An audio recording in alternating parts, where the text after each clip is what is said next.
अस्सलामुअलैकुम वरहमतुल्लाहि वबरकातुहू। एक साथी ने बहुत ही अहम सवाल किया है टिक टाक से मुताल्लिक़ कि आजकल एक ऐप नमूदार हो चुका है टिक टाक के नाम से।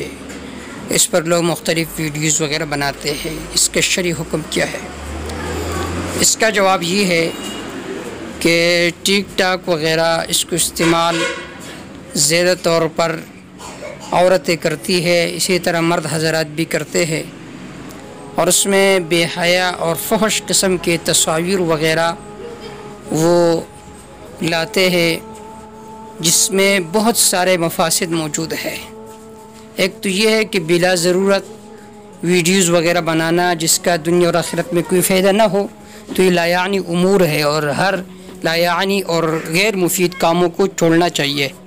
इसी तरह टिक टाक के ज़रिए से वीडियोज़ वग़ैरह बनाना ख़वातीन के लिए तो बिल्कुल नाजायज़ है और मर्दों के लिए भी नाजायज़ है, क्योंकि इसका कोई मकसद नहीं है और जो काम शरीयत के नज़र में बेफ़ायदा हो तो उसका तर्क करना, उसको छोड़ना लाजिम है। तो लिहाजा इस ऐप को बिल्कुल इस्तेमाल नहीं करना चाहिए।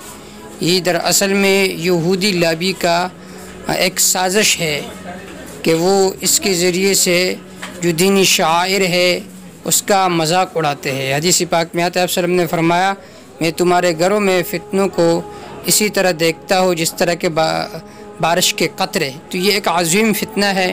टिक टाक हो गया, इसी तरह दूसरे सारी चीज़ें हो गई है, इनको छोड़ना चाहिए और उम्मत मुस्लिमा को बिलखुसूस इससे एहतराज़ लाजिम है। वमा तौफ़ीक़ इल्ला बिल्लाह अलैहि तवक्कुल।